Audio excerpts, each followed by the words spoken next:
exhibit. This week is the 23rd anniversary of the Cuban Missile Crisis. It is said by participants in the grueling 14 days of 1962 that the world was close to a nuclear war. Today, we are treated to the insight of a career military officer who was stationed in the Pentagon during the crisis. Lieutenant General Ernest C. Hardin is assistant to the manager of the Albuquerque Operations Office of the Department of Energy. General Hardin held numerous important positions with the Department of Energy and its predecessor organizations prior to his current assignment. General Hardin retired from the U.S. Air Force in 1975. He served during World War II with the 8th Air Force, the 307th Wing during the Korean conflict, and with the 7th Air Force during the Vietnam War. Along with his numerous military awards, he is the recipient of the Department of Energy's Distinguished Service Award in 1977. Would you please help me welcome General Ernest C. Hardin.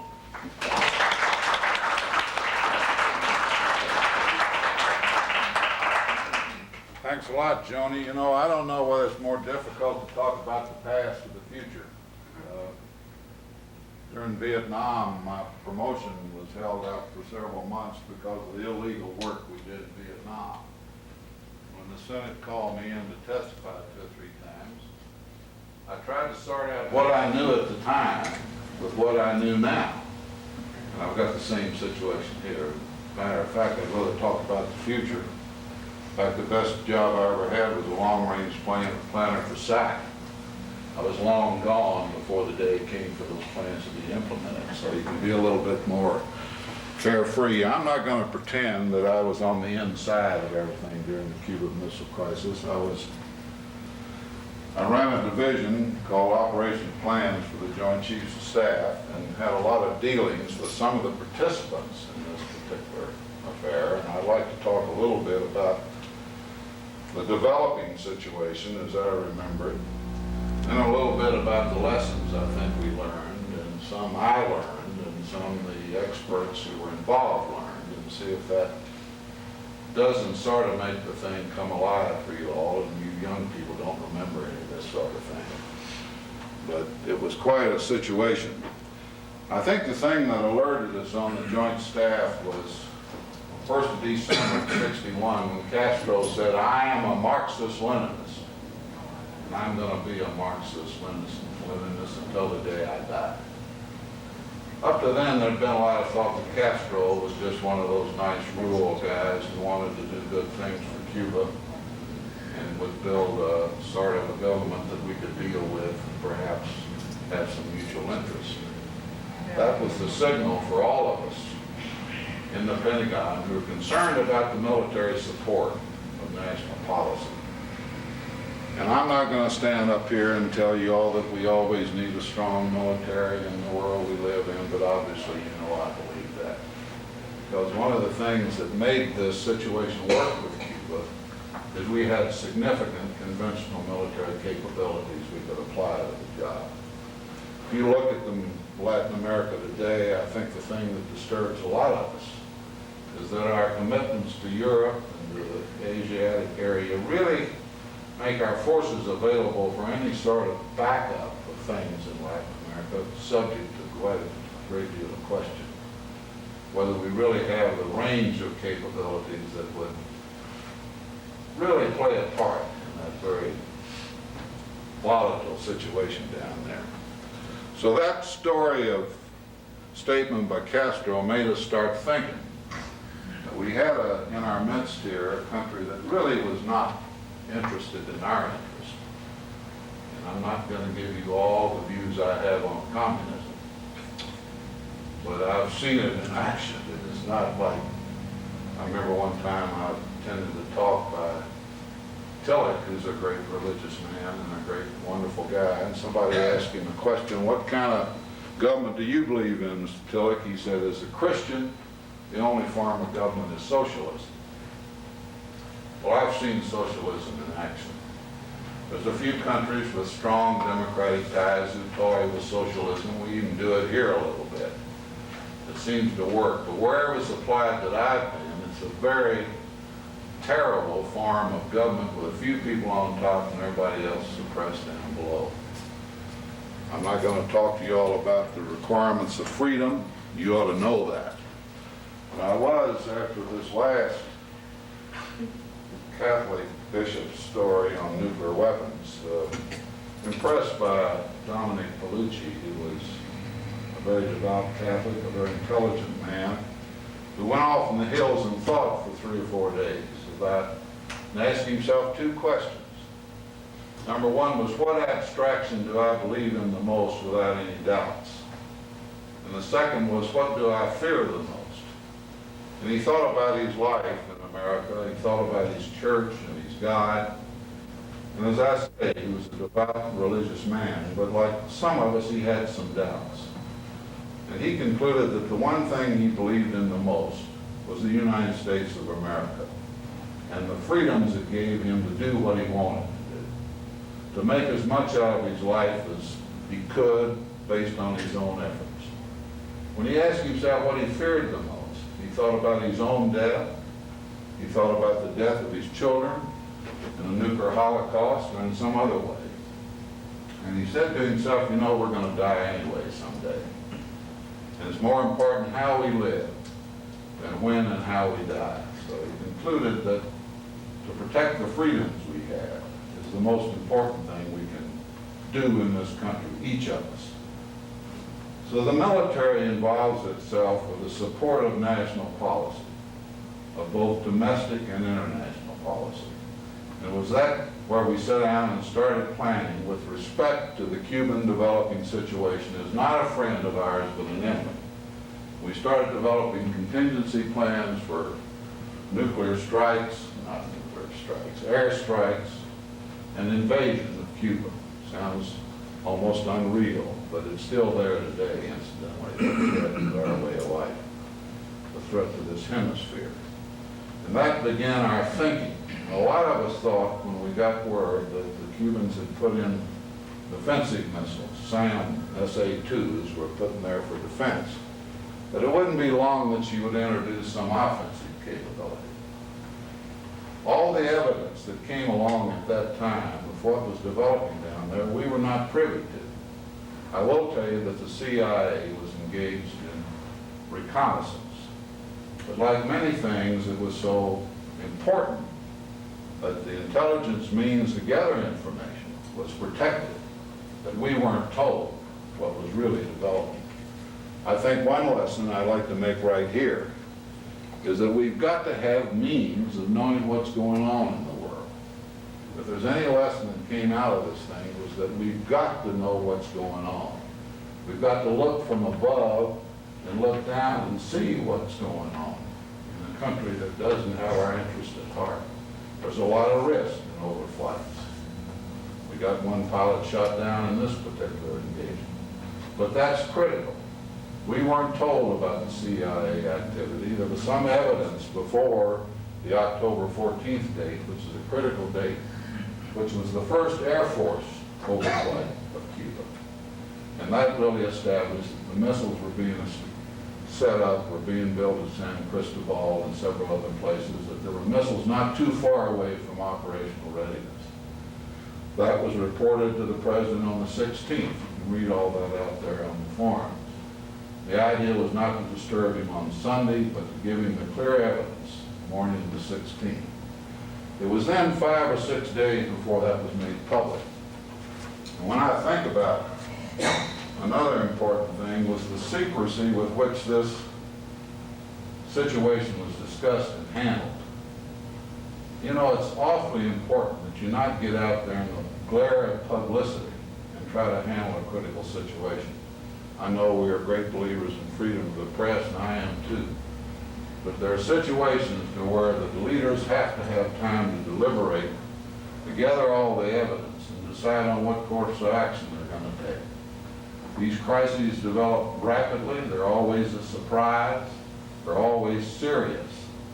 And that time required for quiet deliberation is critical. I'm not going to get up and argue with the press about they ought to be in on everything.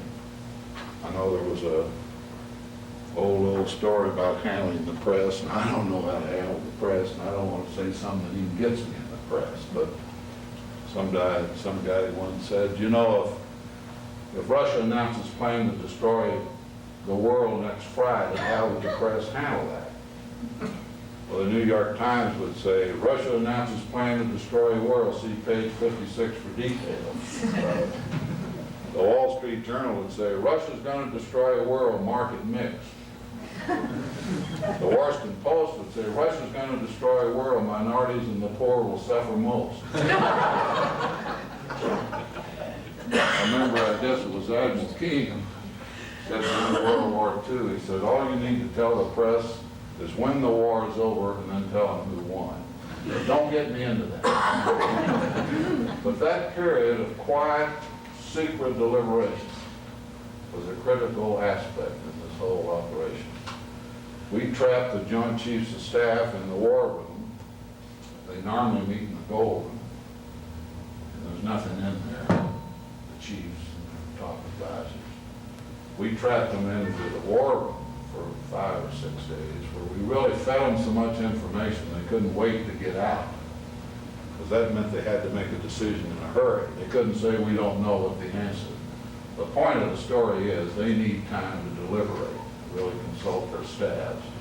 To put a decision maker in a situation where he has to make a decision right now is a difficult situation. I remember one day we had a little nuclear war annex, we called it up there. Some of my people ran, it was separated and highly secure. General LeMay walked in the door one morning, and one of my people called me and said, Sir, General, I don't know if you know General LeMay, but he's God, right? I said, General LeMay's in here. So I ran over and started showing the old man all the charts we had and the targeting. I talked about 5 minutes, and he leaned over and said, Moose, I said, how do I get the hell out of here? You come through the wrong door.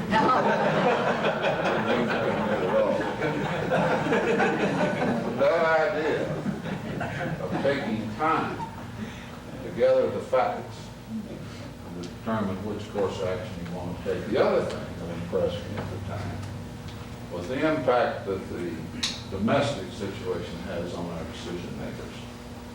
And I think that's good. You know, we've always heard if the president or some top executive deals kind of in a vacuum, in a secret situation, he won't consider all the factors. I guarantee he considers them very carefully. And the domestic situation is an important one. In fact, when the president came out for his decision on the blockade, and you know, we had several options. We could do nothing. We could run a surgical airstrike, as they called it. We could invade Cuba. We could try diplomatic procedures. We could try a secret arrangement with Castro. You know, all of those, and the other was the blockade. Now, to us on the Joint Staff, a blockade is an act of war. There wasn't any doubt in our mind that an airstrike and a blockade were in the same category of military action. They're both serious international steps to take. And I remember thinking very clearly that the president would go for diplomatic pressure. I think the domestic situation led him to pick the option he picked, which was early military action, because he was being beaten to death for being soft on communism. I don't know if you all remember the atmosphere in this country. Most of the leaders of Congress were accusing of being soft on communism. And I think one of the things that triggered Khrushchev was his first meeting with the president. He came away thinking the president was kind of weak, kind of soft. I think he really thought he could get away with this action because the president wouldn't have the guts to get the action he took. I think that domestic situation, which I think is good if I make my point to you, that these guys don't operate in a vacuum. They may be operating secretly, but they consider their own situation, the political situation, very carefully before they make a decision. And I think that domestic scene led him to pick a military option. We called it a quarantine. It was a damn blockade, is what it was. We were going to intercept ships coming into Cuba. And a very serious step in most of our views. In fact, I felt very strongly that Russia would not put up with that action. I felt she would blockade Berlin. She'd done it before. We had medium-range missiles in Turkey and Italy, if you recall. It was very clear to us on the Joint Staff that if we did anything about the missiles in Cuba, Russia would do something about the missiles in Turkey and Italy. At that time, I don't think we thought there was any chance of a nuclear war.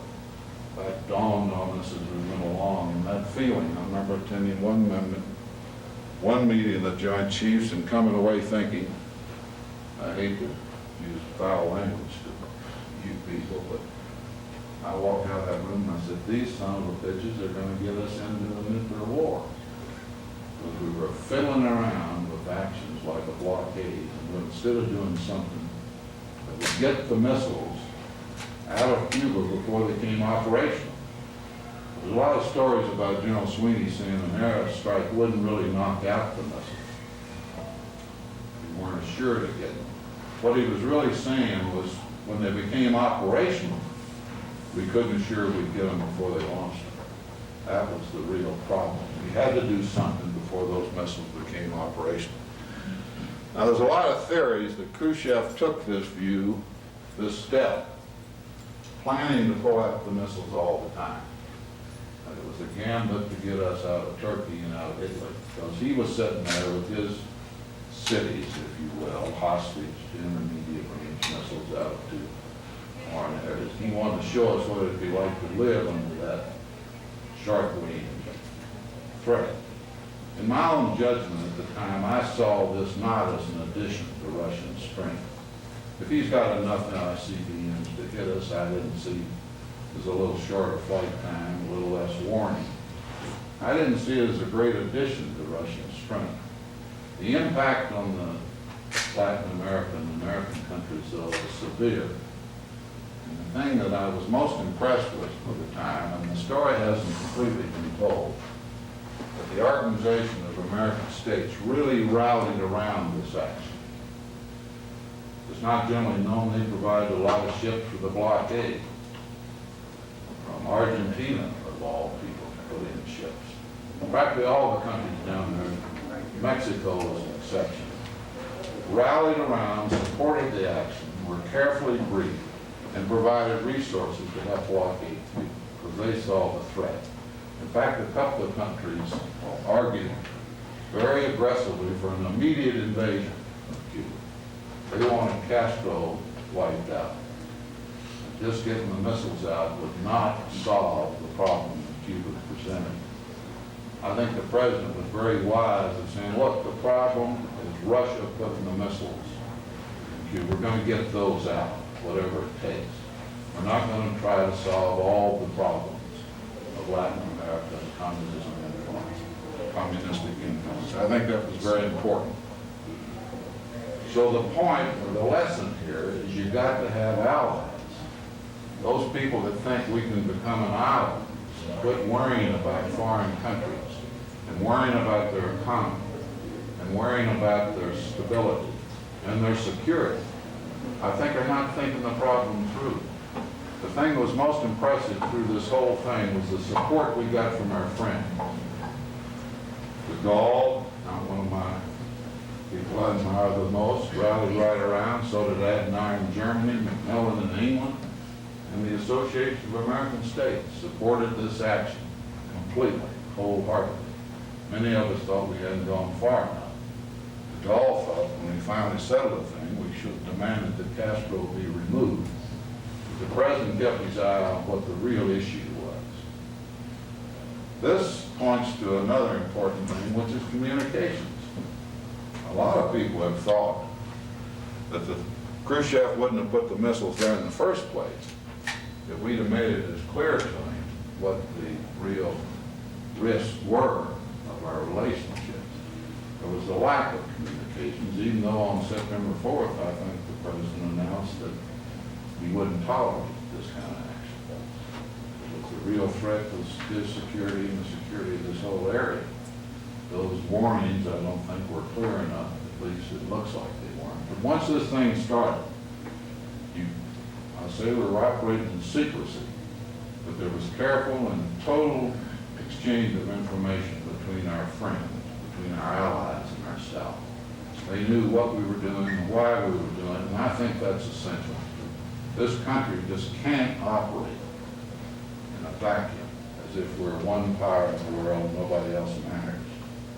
And I hear a lot of people complain about our economic support for other nations and our military support. I don't know what to tell you. I don't think they're thinking very clearly. I guess it was Adlai Stevenson. A lot of you people don't remember Adlai Stevenson, do you? Some of you people do. He made a talk one day, and this young lady came up and said, "Mr. Stevenson, that's the best talk I ever heard in my life. Every thinking American will vote for you." And Mr. Stevenson said, "I appreciate that, young lady, but that's not good enough. I need a majority." That's no reflection, but I think some people sometimes don't look at history and see what it tells us. So communications was vital. Having friends was vital. Whether that government you're dealing with that supports you doesn't do everything you think it ought to do with respect to human rights and some of them, don't misunderstand me here. I think we've got to fight to establish freedom throughout the world. I guess my dad told me as long as any person is enslaved, that you're enslaved. So I think we're aggressively pushed what we call democracy on the world, but we don't throw out every government because they don't do everything we agree with. We take a look at what the impact, the total impact on the world is. Because communism is much more opinionated and prejudiced and discriminatory than any other form of government I know. This idea of communications then, and this idea of having friends in the world are very important.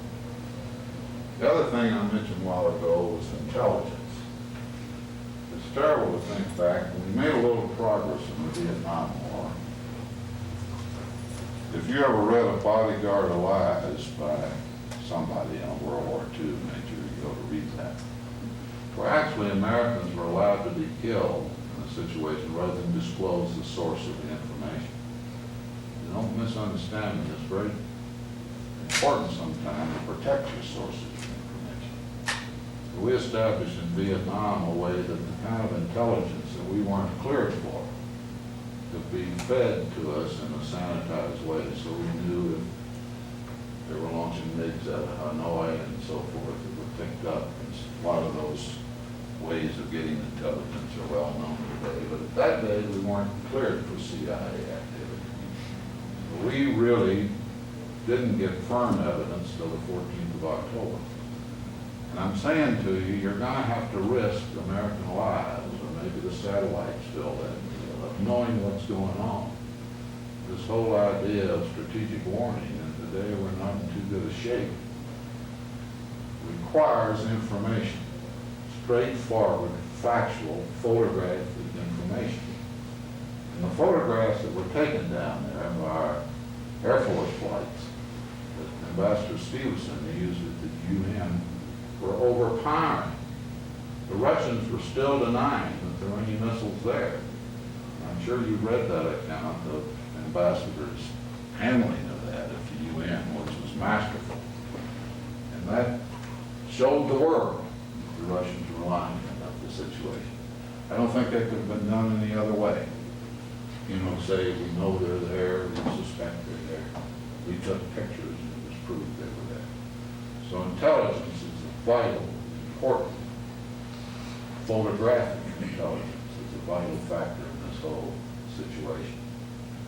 I said a while ago that the domestic situation had an impact on the president. In fact, he'd been given a paper in late August, based on some of our contingency planning, that if they introduced missiles into Cuba, what ought to be done about it. The idea of an invasion is a lesson I personally learned. Nobody wanted to invade Cuba unless we brought the Marines from El Toro in California. That's through the Suez Canal. And that takes 18 days. I concluded no president of the United States will make a decision to undertake a military operation that takes 18 days to implement. And we moved a lot of forces down into Florida and down into southeastern, but we couldn't move the Marines down there. They were afloat, they'd be landed, and that took 18 days. I'm not telling you this is an absolute, that they won't launch in 18, if it takes 18 days, but I concluded that. That was proven to me in the Dominican Republic. I had a division down at Polk, which is next door to Fort Bragg. We loaded up the air troops for an air attack on the Dominican Republic. And President Johnson would not approve that plan. He finally approved us to fly to Rain, which is an air base in Puerto Rico, and land. So we took off in 3 hours out of the Dominican Republic, said, okay, go into the Dominican Republic. So the lesson I learned, if you only have 3 hours to go, you can make that decision. When you think about it, and I'm not talking about general war now, the political pressures that would be brought to bear on them, because the decision would leak out in 18 days of being intolerable. I don't know if y'all believe that lesson or not, but it's one I concluded. We've got to have forces that can respond. I don't know what the time scale in Grenada was. I'm sure it wasn't very long. But Reagan said, okay, go. And he expected you to go in 2 or 3 hours. And that puts a real strain on the military capability, and it's important. So that's the lesson I learned. The people who started this thing out feel pretty strongly that the risks we ran were almost overpowering in our own minds. You know the players. I later on became military assistant to Mr. McNamara. He was a player in this. Dean Rush, Secretary of State. Douglas Dillon from Treasury. George Bundy, who was a national security advisor. And they brought in old-timers like McComb, and of course Vice President Johnson went to most of the meetings. And people who had been around, Dean Acheson, people who had been through the mill. And that's the next thing. You know, the Bay of Pigs, which had occurred about a year earlier, I guess. 2 of my people were cleared to work with Bobby Kennedy on that affair, and I knew nothing about it. We in the Joint Staff were just not cleared. We didn't know that the Bay of Pigs was going to take part. It was a complete failure. And as I look back, one of the reasons for the failure, there were too few people involved. That was a decision made by President Kennedy without complete advice. The thing in this affair, he brought in, I think he made up his mind before this started what he did. As I say, he got in the paper in August, which had recommended a blockade, a search and seizure type of quarantine. But he had people that would question, were skeptical, wouldn't buy this fact, this recommendation. And that was a very critical element in the thing. I used to say, they teach military people to be aggressive, dynamic decisions. I used to tell young officers, if you've got a really important decision, you better take your time. And by important, I mean, what hours is the commissary going to be open? No. What's the parking arrangement at the club? Those kind of important decisions. You better consult the NCOs, the Wives Club, all the airmen and all the officers. And, you know, in that case, I learned in Vietnam also. And sometimes delaying the decision is a decision itself. You don't have to be in a hurry to make a damn decision. Be sure you get all the viewpoints, all the facts. And the president in his wisdom sure did that in this situation. He had people all over the landscape that came in and looked at options and looked at recommendations. He picked the one that worked. You can't argue with it. I remember the first quarantine was out 800 miles. One of these old times, it was a British guy, said, look, that's too far out. You know, you're going to intercept them tomorrow. Give yourself a little more time. So it was pulled back to 600 miles. And as we sat there in the war room and ships started showing up, it got pretty terse.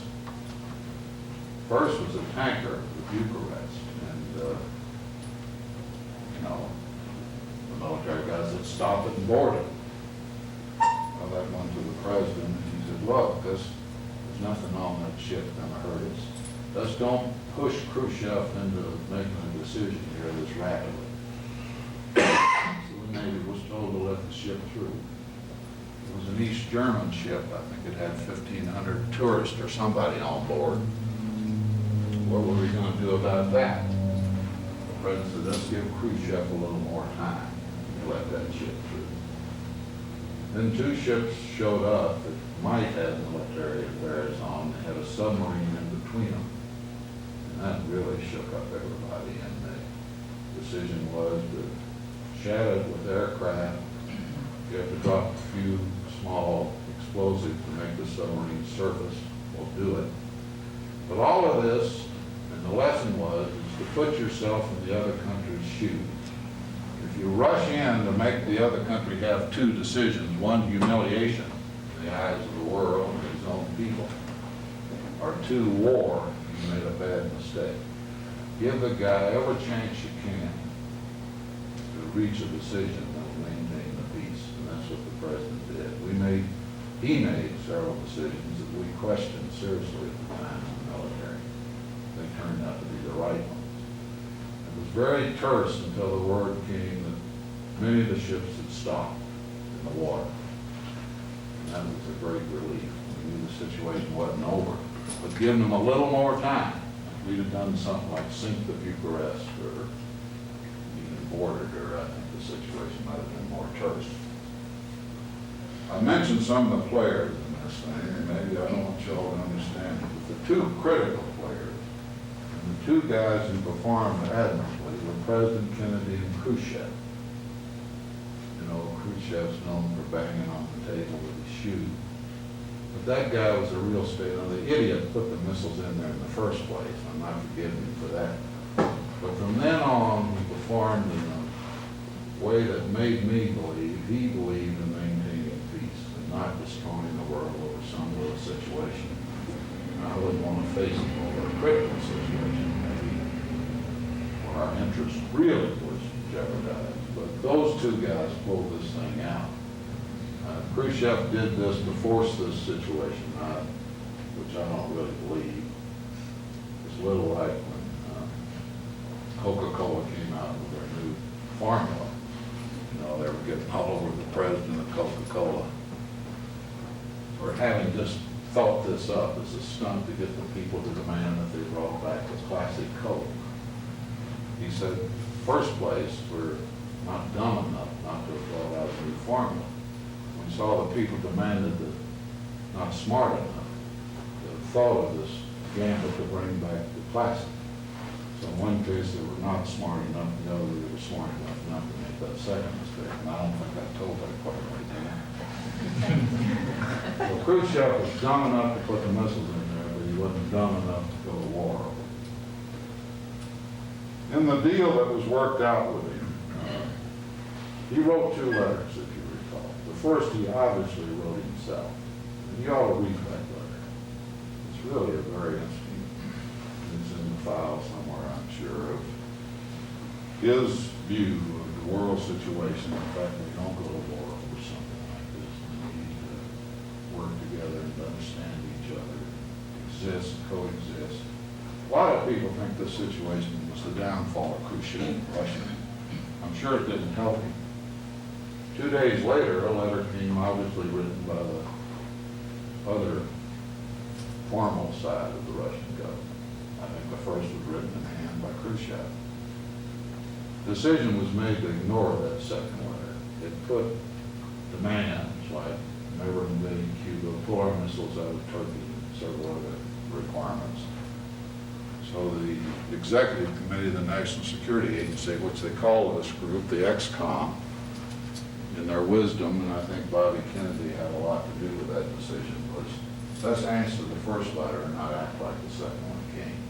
That again, my story on don't always be quick to answer all your mail. I'm serious about that too. The other thing I always said, never ask fire headquarters for guidance, and I tell all the young people that. You know, take your orders, interpret them, and carry them out. If you ask those guys up there, they'll screw you up so bad you'll never get anything done. So they answered the first letter. And, you know, anybody could guess what the final arrangements were. Formally, we agreed not to invade Cuba.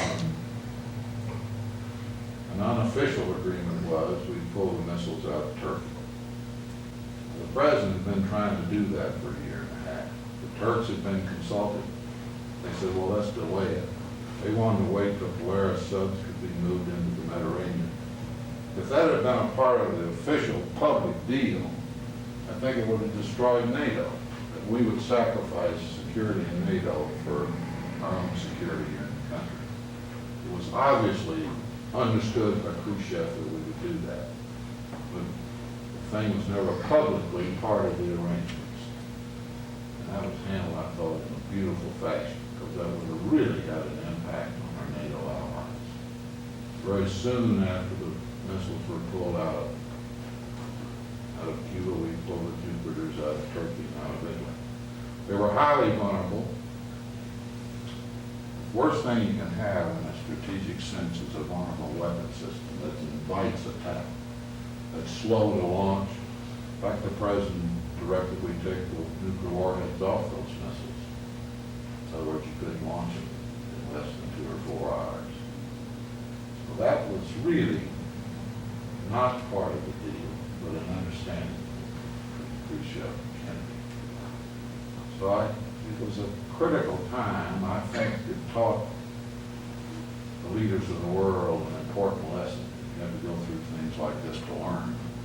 And the things that taught them was to understand each other, put yourself in each other's shoes, be sure you communicate, be sure there's no stumbling in. I remember World War II, World War I was a better example, where the world nations just stumbled into a war. And that, I think, has had a good impact on the world. A lot of people say nuclear weapons played no part in this thing. You know, we were looking at conventional capabilities, which we had. The Navy was in good shape. The Navy put 180 ships into that blockade. I think that was about 20% of the fleet. Today, if we did that, it would be 50% of the fleet. We've got commitments all over the world. I'm not up here arguing for a strong military, as I told you earlier.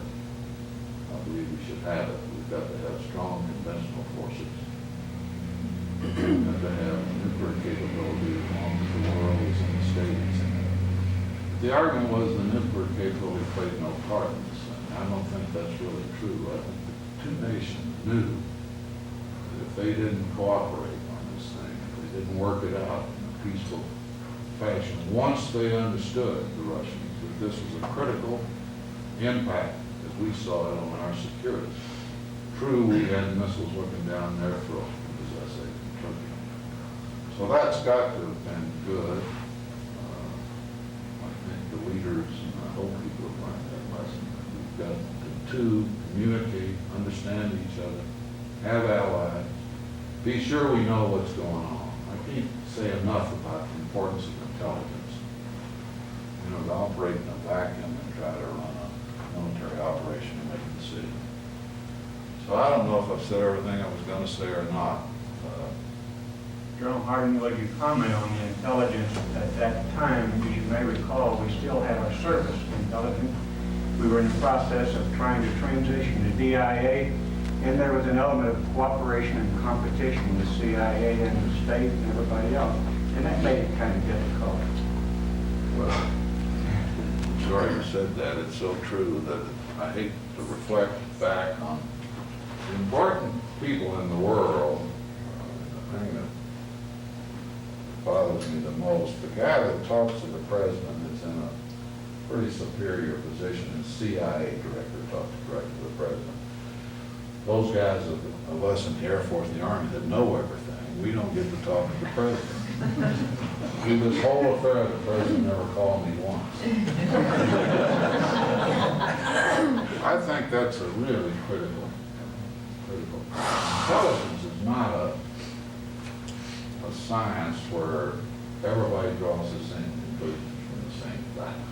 It's again this getting a body of judgment. And Mr. McNamara, one of the things, he's a great American, one of the things I fell out with him on, he never knew I fell out with him on. It's like the young lieutenant who went to work for the Admiral when I was at the Naval War College. Said, Admiral, I think you and I are going to get along fine. Admiral said, yeah, but you're going to do the getting along. I did. They took intelligence kind of away from the services to be sure they weren't using intelligence to build up their own capability. I think they made some mistakes, to tell you the truth, with DIA. The CIA guys, I'm not privy to everything they do. I know they're a critical element in the world. They have, the rest of us need to know a little bit more about what they're doing. When we built the National Military Command Center, the first floor was the DIA and then the operations guys. And our view was everybody in there would be cleared for everything. When the Senate asked me about the situation in the illegal bombing, as they called it, in Cambodia, you know, I said it'd be great if everybody knew everything. If there were no classifications that certain people didn't hold, there's no way that can be. Let's take the Bay of Pigs. Let's take any situation. The president will say, we're going to do so-and-so, but don't you tell anybody but, and he names 5 guys. I don't care how many clearances you've got. And I've had quite a few. There's always something you're not cleared for. And that's life. That's just the way it's going to be. I just would say in a situation like the Cuban crisis, the president was wise enough to bring in old-timers, present guys. He just didn't take the CIA work. He had several fairly junior people got into some of those meetings. I think Kennedy wanted to talk to the people that knew what they were talking about, that knew their subject. He just didn't deal with the bureaucracy. Well, I don't know, anybody got any other comments or questions? I got one. Was after Khrushchev was pushed out of Russia, he was interviewed by Time. And Time asked him, why did you take the missiles out of Cuba? And his response, as reported by Time, was, don't be silly. Kennedy had 30,000 nuclear warheads at his disposal. Anybody else want to prove everything I say? Thank you, sir. Mr. Moore, how are you, sir? Fine, yeah. Well, the Navy did a great job.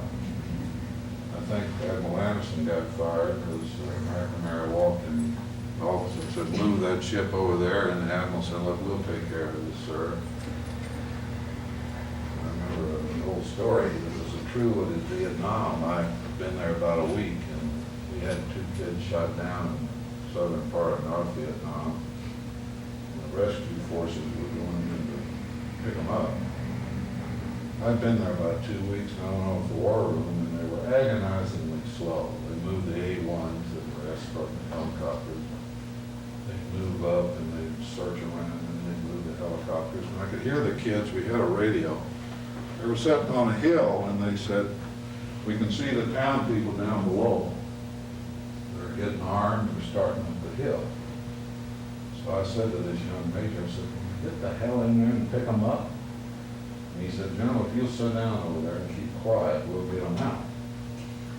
So I did, and he got to think about that later, and he said, sir, maybe I was a little bit too wrapped up in my job. He said, I know you didn't make General being a yes man, but not saying what you thought. In the situation, I said, yeah, I guess that's the way I made General, but that's not the way I made Lieutenant Colonel.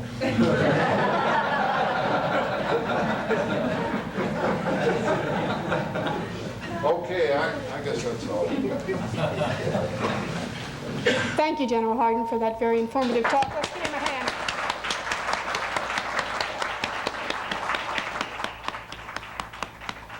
I'd like like to thank you all for coming and ask you to please stay and tour the museum and give special attention to the exhibit in the lobby on the Cuban Missile Crisis. I'd like to give credit to some members of my staff, Richard Ray for doing the research for the exhibit, and Brian Spiegel certainly for putting it up. I think it's a very good one. We hope you will enjoy it, and please come and see us again. Thank you. Where are you now? Is that good? Cuban. Oh, good. Have a seat.